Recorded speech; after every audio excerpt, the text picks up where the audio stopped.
Over 3.6 billion passengers use commercial flights every year. But getting from A to B can be quite a challenge. In this series, we'll witness the bizarre. I was thinking, what is going on? The bust-ups.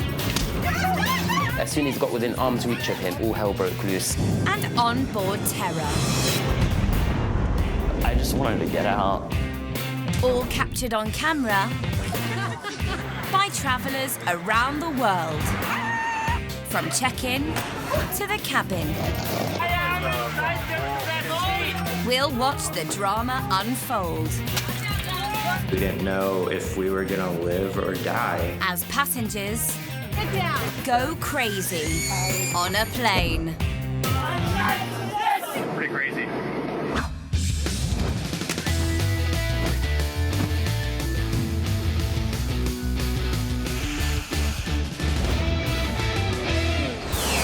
This time, one passenger has a rough landing on a runway. I was furious. A flight gets bumpy with an unpredictable passenger. They're gonna try to shoot me and say that I moved my hand. All of a sudden, she would explode again. No aircon in Cuba causes things to get heated. And a good Samaritan tries to save a drunk guy. I was watching you and I was like, I bet he's from Australia. Yeah, man. Australia. Delhi Airport in India. Frequent flyer Rajiv Katiel has just touched down and is waiting for a bus to take him from the plane to the terminal. Plane landed and it was quite hot. A member of ground crew suddenly calls out at him. He's shouting at me in a very rude language. And I start walking towards him saying, "What's up?" Then he said in a Hindi language, "Get away from this. How dare you come over?"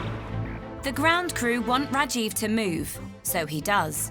But he also tells them exactly what he thinks of them. And I said, "I'm not here standing just for fun. You would have got your bus in line. I would have already gone there." And he was frustrated because the rest of the passengers were shouting at him for the bus to arrive. So he himself was quite frustrated. The terminal bus finally arrives, but the two frustrated men continue to argue. At this point, his rudeness and his body language provoked me. "How dare you talk to people like us? We are on duty, we are wearing all that uniform." I said, "Hey man, don't give me all that shit." When this heated conversation was going on, one of the persons said, "Let's not get into anything, get your bus and move out." And I started moving towards bus.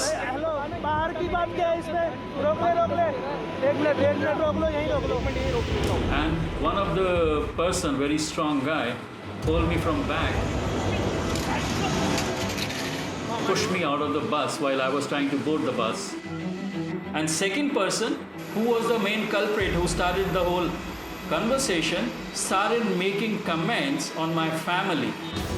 The comments Rajiv claims to hear is one step too far for this businessman. How did you push me? But it's 2-on-1. They pulled me back and threw me on the ground from left side. The ground staff hold him down by his throat. Rajiv calls out. Nobody is there to listen. And I could see one person on top of me and one person standing near my head. He starts to fight back.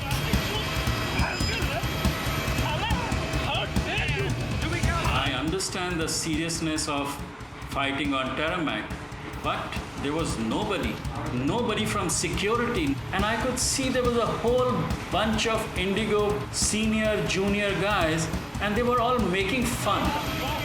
After the tarmac scuffle, Rajiv claims he's dragged onto a terminal bus by ground staff. It was really, really horrible. Once in the terminal, he approaches the police, but they claim to have no evidence of any fight. So Rajiv decides it's pointless reporting the incident. They let me go, they let Indigo go. However, shortly afterwards, the fight appeared online.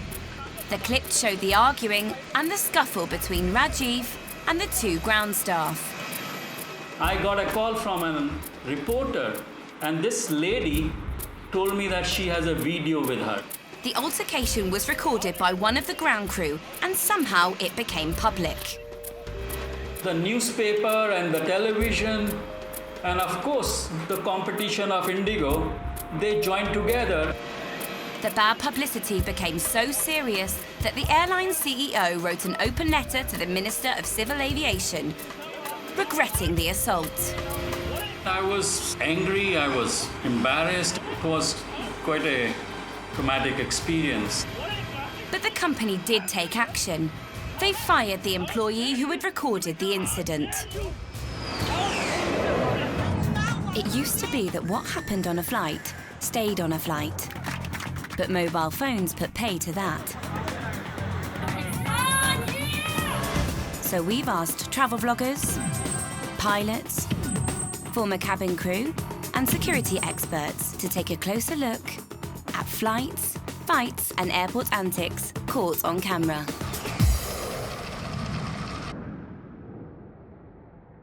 When catching a flight, it's quite common to check in your luggage, but your personal belongings are at the mercy of the baggage handlers. Luton Airport, just outside of London. Here we've got two baggage handlers there unloading a plane's worth of baggage. One of the guys is kind of diligently doing his job and picking up the bags and putting them in the pile. And the other guy is lobbing every single bag. He's picking it up and giving it a good old chuck. He just doesn't give a monkeys. When baggage handlers are basically trying to get your bags on, they do have time constraints and they can't just be like carefully placing each one. But chucking them like that, I'm sure that they probably got in trouble after that. But Britain isn't the only place where baggage gets bashed. Buenos Aires, Argentina. The person who is handling the luggage is just throwing it without really caring about where it ends up. They clearly do not care if anyone sees them. We know when we're in clear view of passengers, when we're at the airport or when we're on the ramp, and they clearly didn't care. At George Bush Intercontinental Airport, Texas, some of the bags are ending up on the floor. This person, he is just trying to make his life easy. I imagine the passenger that was filming this was quite horrified. That baggage handler was completely over his day. Those bags were far too heavy. Whatever job you have, in whatever position you have that job, you should be doing it as good as you possibly can. You never know when you're going to be filmed in this day and age. Finally, every traveller's nightmare has been uncovered with secret filming at Phuket Airport, Thailand. Here we've got a baggage handler who is loading an aircraft and is taking the opportunity to rifle through passengers' bags and seemingly steal from them. Sadly, this is a problem that is commonplace at airports around the world. Airside crime is rife.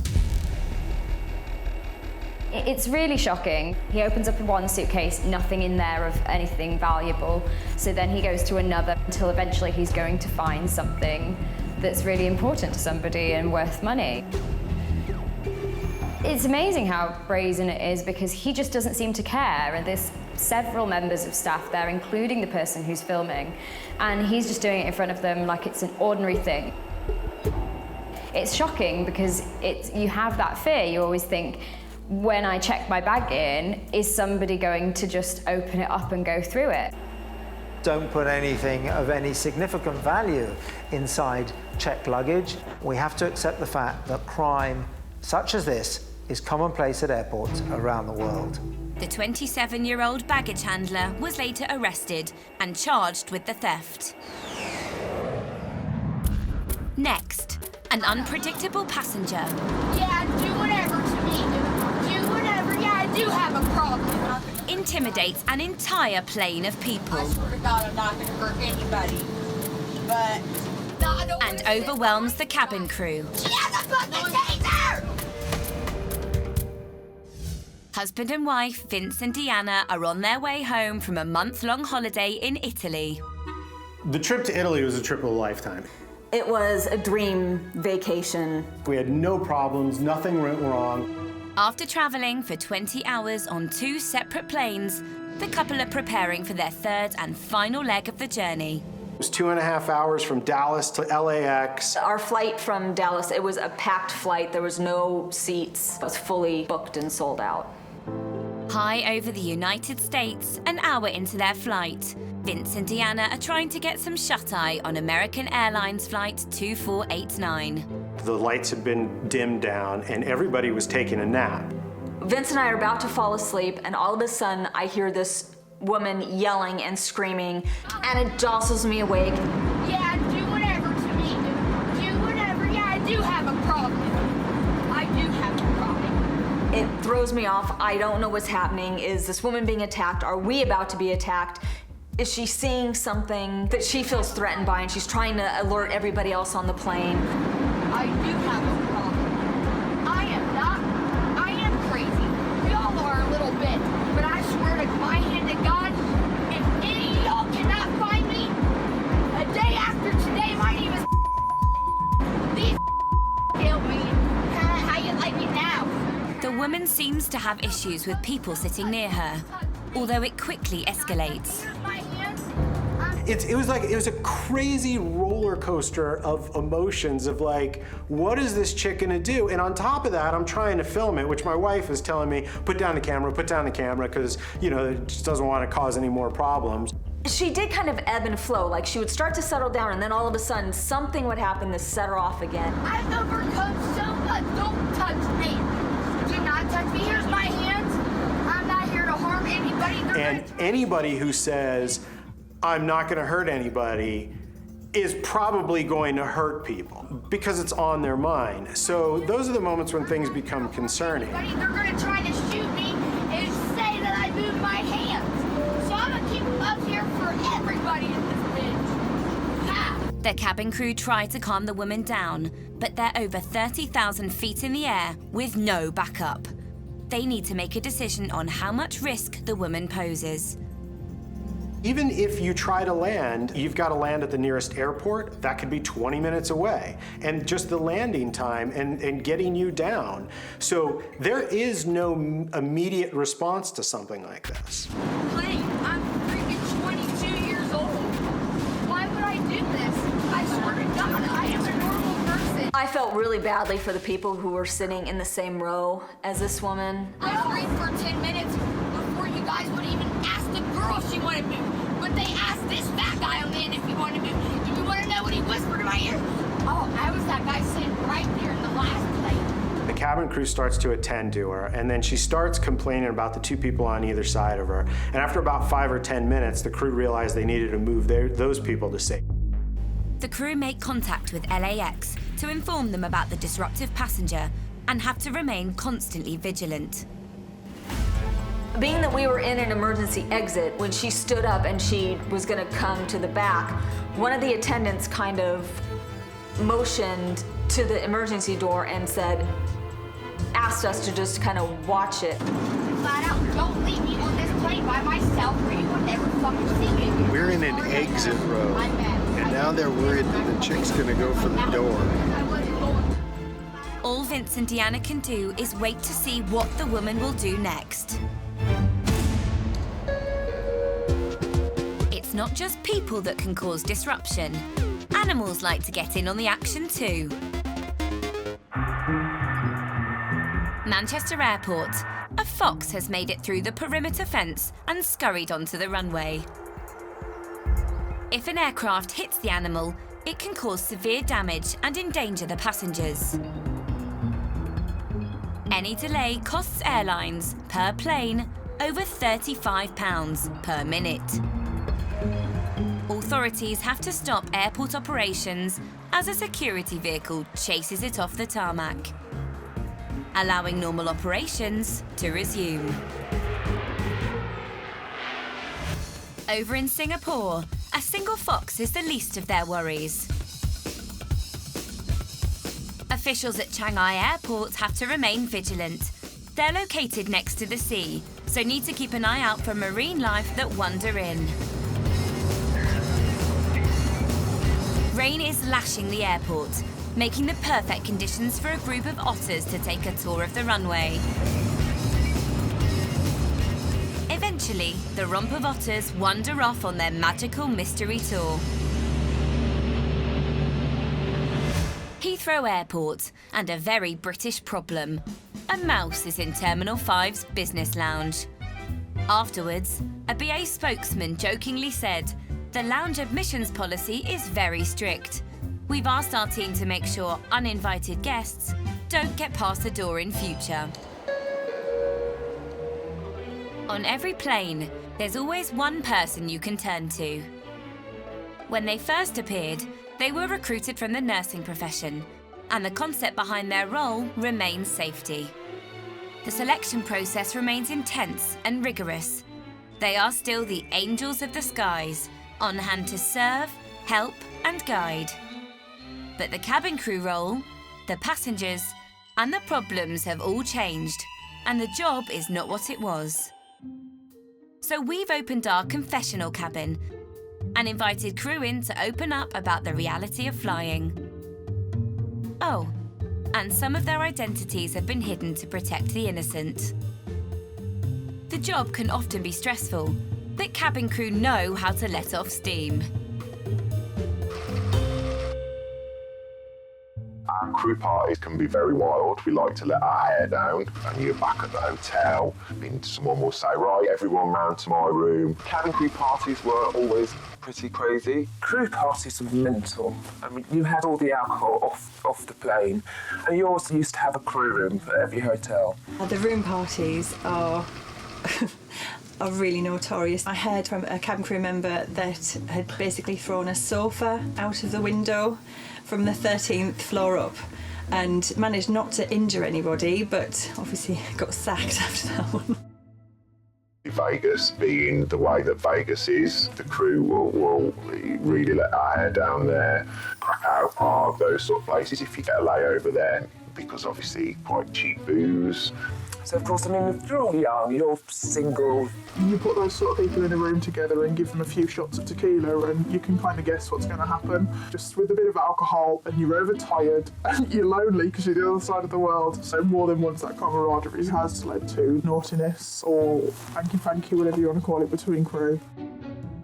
We used to take bets, right, them two, and probably them three, actually. I can see that going. And we used to take bets, you know, and then on the flight home, we go, "So what happened?" And then, you know, they'd tell us, and we'd look at each other like, "You owe me a tenner." And I tell you, the worst people, and that was the pilots. The sort of wheels up, ring off sort of thing. It was just one big party, really. Midway across America, between Dallas and Los Angeles, a disruptive woman has cabin crew working overtime. How you like me now? Passengers sitting near her have been moved out of harm's way Fucking laughing like the devil. as she causes havoc on board. Anybody, they're gonna try to shoot me and say that I moved my hand. The woman is sat near the emergency exit, and the cabin crew are concerned that she might go for the door. They were afraid that she was going to try to run over to the emergency door to try to open it. I didn't know how this was going to end. I didn't know if somebody was going to have to physically restrain her. At some point, I never physically saw it, but there was mention that somebody had duct tape, and I'm thinking, oh God, please don't tell me that they're going to have to wrestle her into a seat and like duct tape her down. They got duct tape. I was just praying that somebody wasn't going to have to manhandle her and actually duct tape her.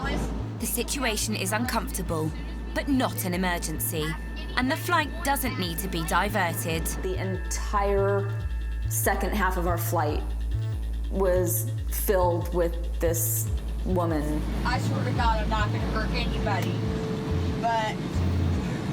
You don't want to hear somebody say, "I'm not going to hurt anybody," but the moment that she starts to head to the aisle, you know, you start to worry, because now where's she going to go? She's going to run to the cockpit. So, you know, it starts to be concerning. As the plane begins its descent into Los Angeles, the woman refuses to sit quietly. Can I just stand right here? I just want to stand right here. Flight attendants, they're trying to just like block her with block with their arms, trying to keep her in one spot and not to like leave her general area. Please, he's gonna touch me. Why are you touching me? I just want to stand right here. I don't feel safe. I don't know. Just push me that way.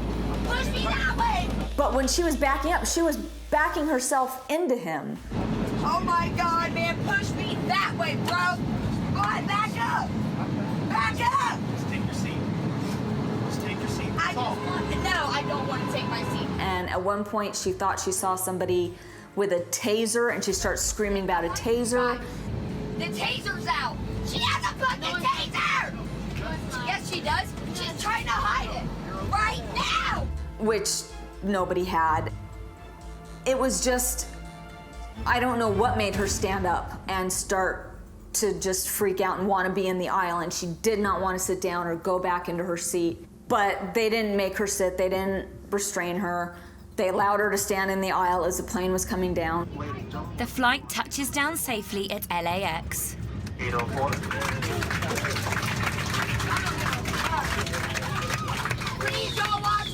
The moment that we land, you could see the panic start to set in of like, I'm screwed. This has come to an end. I promise you, try to take me out the 86 game with duct tape, and to the rest of the world that ain't fucking here, it looks like I'm crazy. I ain't crazy. Flight crew were in contact with the airport and organised for the passenger to be sensitively removed. The attendants, the pilot comes on the speaker asking everybody to just hold their seats because they were going to have somebody come board the plane. Ma'am, I just feel really threatened not to take. I'm here. Thank you. I don't want you to touch me. I don't know you yet. Okay, that's all. Do you have any bags? Yeah, I do. That woman handled that situation beautifully. The woman was escorted off by airline staff before any other passenger. Do you want me to carry this for you? I don't care, bro. What else do you have? This one? Once in the airport terminal, she was detained by airport police. Across the world, every day, millions of people jump on a flight. The cost of a plane ticket has more than halved since 1970. Low-cost airlines have made it even cheaper and opened up the skies to everyone. But there was a time when flying was a rare luxury, when getting on a plane was the pursuit of only the wealthy or businessmen, when planes had proper tables and the food was served silver service. And there is one British man who remembers that time well.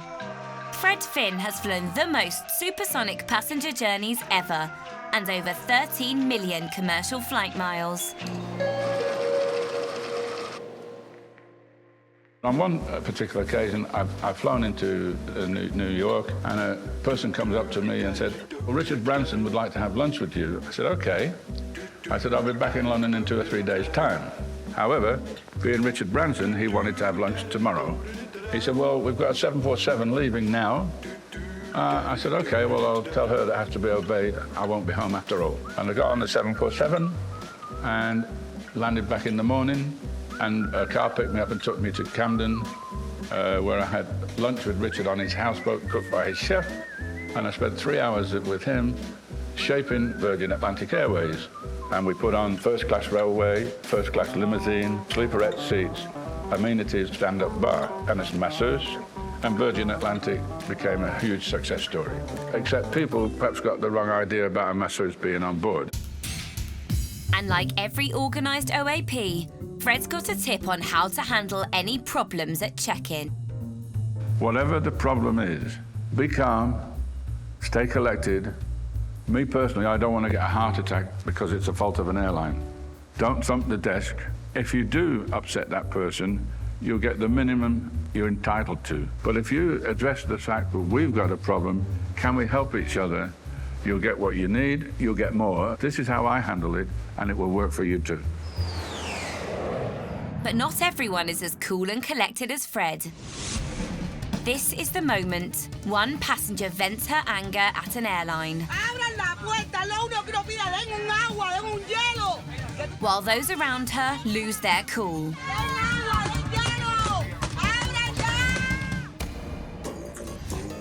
Cuba. Former stewardess Clara Cabrera is traveling home from Jose Marti International Airport after a family wedding. Estaba regresando a Miami. Salí de la boda de mi sobrina, plena fiesta, y sí pude tomar un taxi para el aeropuerto. Cuando subo al avión puedo notar que el aire estaba apagado y estábamos en pleno mes de agosto. Ya se sentía lo caliente en el avión. En los primeros 20 minutos de montarme al avión, ya todos los pasajeros que pertenecían al vuelo mío estaban a bordo. Una hora después seguíamos sentados y empiezo a notar, porque fui a Liomosa, y empiezo a notar que no cierran las puertas y empecé a preguntarme qué pasaba. The airline hope they can fill the empty seats on Clara's plane with passengers from an earlier broken down flight. But with the air conditioning broken, the passengers are restless. Comida al avión. No entiendo qué le sucedió, pero no manejaron bien y había mucho calor, demasiado calor. Era agosto. Una niñita que estaba cerca de mí empezó a llorar porque hasta el momento no habían dado un servicio de agua o hielo o nada. Y es cuando yo realmente cambia mi actitud, porque veo como le dicen que no puede bajarse. Al ver un niño chiquito llorando con sed, pues sí, me molesté mucho. The passengers are at the mercy of the airline and the cabin crew, so Clara does the only thing she can. She kicks off. ¡Falta de respeto lo que es! Si yo pagué los 30 por este pasaje, yo no puse el precio, pero tú lo pusiste y te lo pago. Respétame, que yo soy consumidor, yo no soy un ganado, ya me fui de Cuba. Yo vengo de visita, yo no soy un ganado. Yo soy ciudadana americana, respétame. The passengers have been sat on the tarmac for 2 hours. Los niños, ¿qué? Los niños están alterados del calor. No, del calor, no. But then the flight crew does something. They close the plane doors, making the cabin even hotter. ¡Abran la puerta! Lo único que nos pida, den un agua, den un hielo. Llevábamos 3 horas y para cómo nos cierra una puerta sin ventilación. Dile que te abran la puerta y te bajas, porque aquí hay una pila de adultos que tampoco se tienen que comer el calor. ¡Qué volada! No es solo los niños. Si los papás de los niños no piden los derechos de los niños, yo voy a pedir el mío, pinga, ¿eh? Hay una política que una vez que estás en el avión, te bajas definitivamente. ¿Cuántas veces me decís que los bajo y nunca los bajo? ¡Ay, Dios mío! Tuve como 4 discusiones antes con el piloto, inclusive, que amenazó con bajarme del vuelo por amotinamiento. Después de 3 horas, estamos hablando de que a lo mejor habían 80 y tanto, 90 y tanto grados Fahrenheit. Entonces, dentro de un avión se puede aumentar muchísimo más. Esto es hacinamiento, se llama hacinamiento. No hay aire, no hay aire. Estaba impotente, muy impotente. ¡Abran las puertas! ¡Den agua, den hielo! ¡Abran ya! Si te fijas, el señor que se encuentra delante de mí en el momento en que yo estoy discutiendo golpea la pared del avión tan fuerte que la hunde, le causa un hueco. ¿Hasta cuándo, cojones, esto? ¡Abran la puerta! 3 horas y media estuvimos. Y fueron 3 horas y media bien largas y calurosas. After 3.5 hours, the flight finally departed. Clara returned home and posted the video online. Yo puse el video pidiéndole a las personas que por favor no se dejaran, que empiecen a protestar, que empiecen a cambiar la situación. Era viral y las opiniones eran encontradas, que si fui muy chusma o si tenía la razón. Sabía que la comunidad estaba dividida por la forma en que me expresé. But she is unrepentant. sé que hubo un antes y fue un antes y después de ese escándalo. Refresco, agua y un buen aire acondicionado que te espere. Lo haría de nuevo, quizás con la misma forma para que se me entienda. No me importa lo que piense nadie. Estuviera diciéndole la razón. The crew on the Cuban flight obviously had a difficult time with their passengers. And we're back in our confessional cabin to find out what else they can't stand about the customers.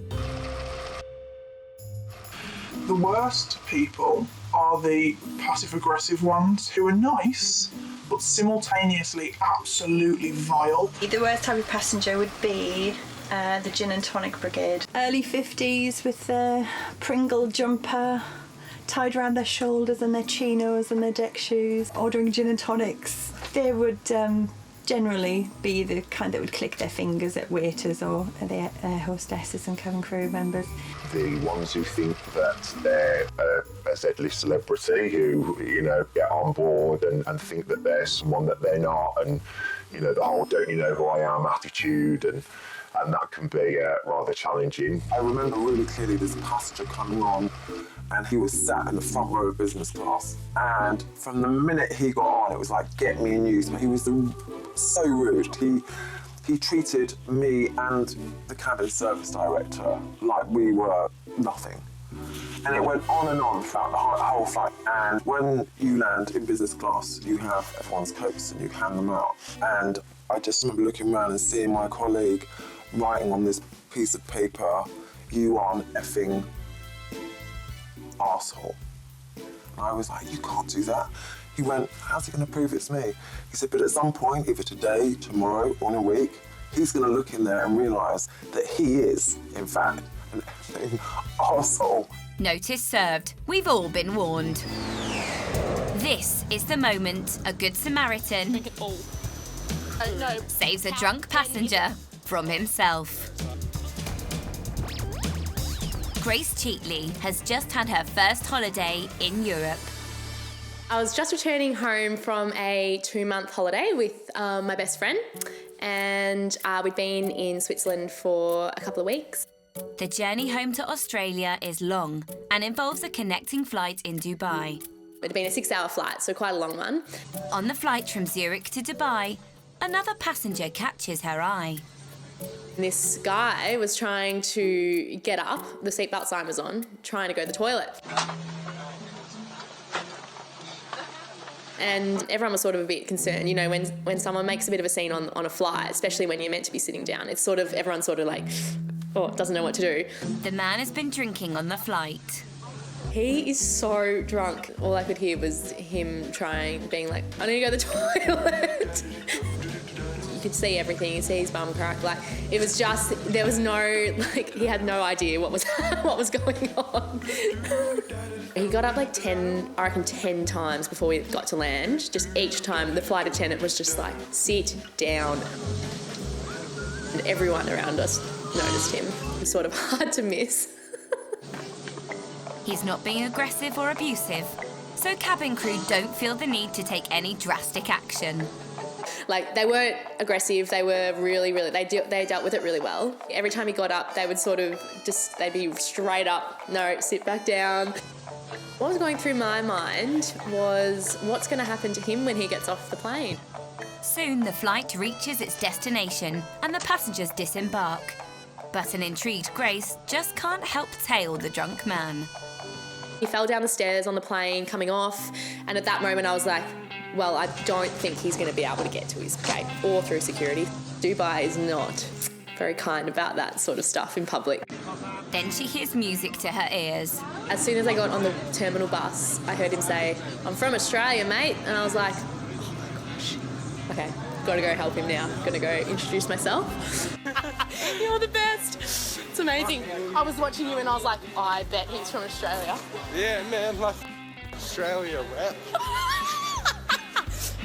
When they reach the terminal, the full extent of his inebriated state suddenly becomes apparent. As soon as we got into the airport, it was on the ground. Oh, what's that? That's my passport. Mate! There was passports everywhere, there was money flying everywhere. Couldn't find his phone. All right, pick up your bag. Do you want me to carry it? No. But Grace's good nature takes over. She's determined to help the young man onto his connecting flight. He wasn't able to help himself.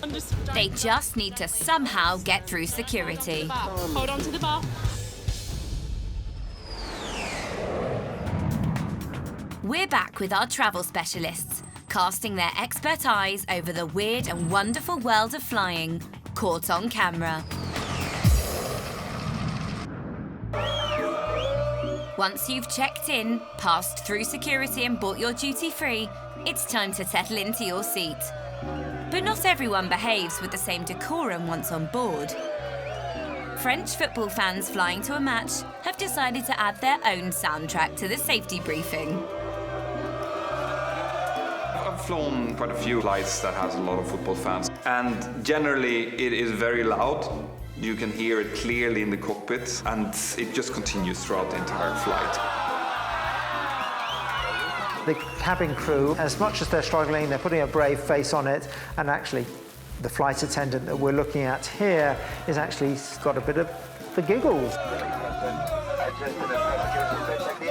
Yeah, it's definitely better than having like some uptight, flight attendant that's like, oh, stop doing this. She was having fun.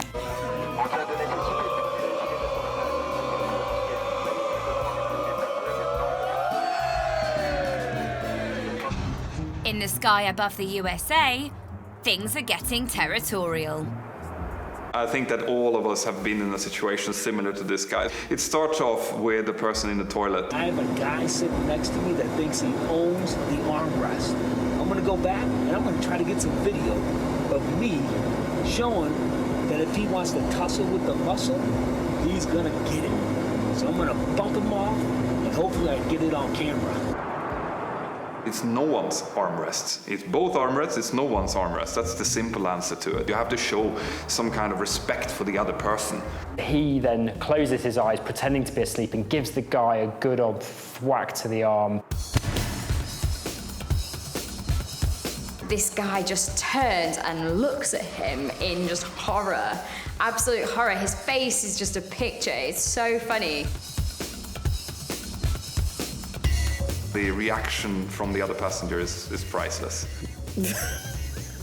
It's probably not the way we would recommend resolving the armrest issue. Sharing the armrest with somebody and sort of trying to claim it a little bit. It's just part of flying, isn't it? Adults behaving antisocially is one thing, but when a child has a meltdown, there's very little anyone can do. Probably your worst nightmare of being stuck on a plane for 8 hours with a screaming child.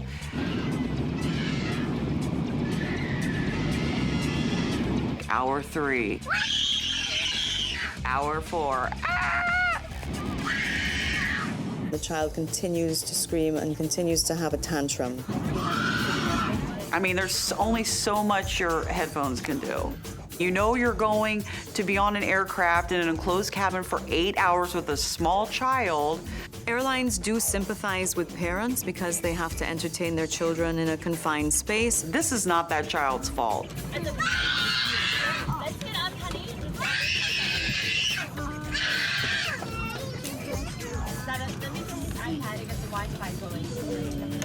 I would recommend that these parents download videos from the internet so that they are not dependent on Wi-Fi. Again, Wi-Fi is not available on every flight. That crew deserves a medal. Oh my God. 8 hours of screaming. In Dubai, Grace Cheatley has befriended a young, drunk, Oh, what's that? That's my passport. Mate! fellow Australian, who she's trying to help through security. So before we went through security, that was when I sort of was a bit more weary. And just before we'd gone in, he'd fallen onto the ground. We were trying to find his passport. We were trying to find his, to get through security, and you have to make sure you've got your boarding pass. They could have locked him up. Dubai, you hear some horror stories what happens over there. I mean, even in Australia, it's not accepted to be a state like that. someone had noticed, one of the security guards, and I was like, no, all good, like, just helping him up. And then when they told him he had to take his shoes off, I was like, oh, you're joking. Fortunately, Grace successfully gets her man past the guards. Okay, well, that's one down. That is one down. What? Yeah, I'm actually pretty proud. That's pretty good effort. He pulled it together quite well. There was a bit of swaying. Thank you. Don't yell out too hard, okay? Like, we're not in Europe anymore. This was bought from my mother. And he was so good going through security. I was very proud of him. They might have made it past security, but the drunk man is having problems remembering who his companion is. Where are you from? Geelong. Geelong? Yeah. He did keep repeating himself quite a lot. Where are you travelling exactly? I'm going home. I've been away for 2 months. Whereabouts? Geelong. Geelong? I live in Geelong. He just kept asking me where I was from. I said, mate, I've told you. Where are you headed?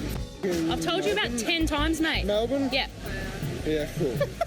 Didn't annoy me. It was just funny. The man is heading to Perth. So the two travellers' next hurdle is finding the gate for his flight.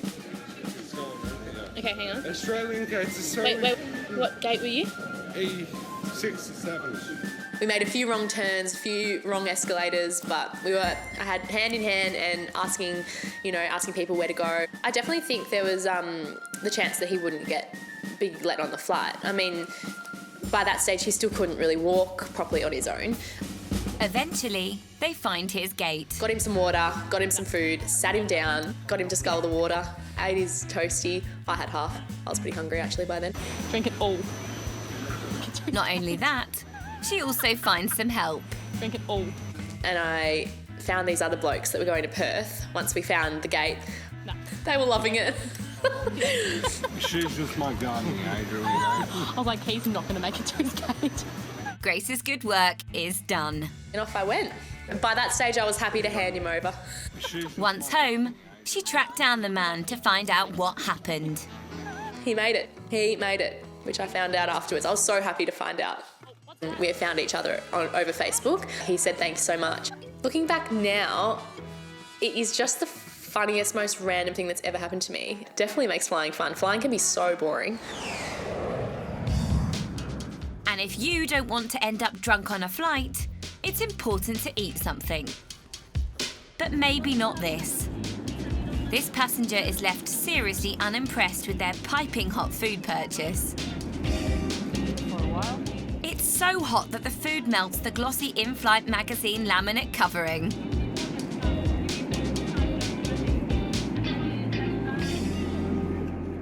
Yummy. But some food on board is so tasty that you have to keep it away from fellow passengers.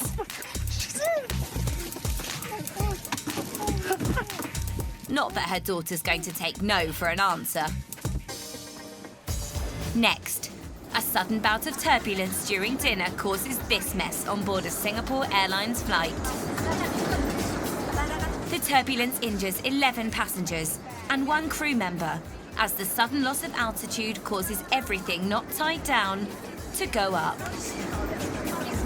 All the injuries are minor, but supper is ruined.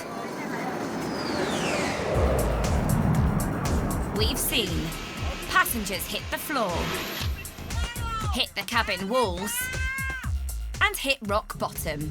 With air travel on the rise, more passengers mean more problems. And more problems can lead to more people going crazy on a plane.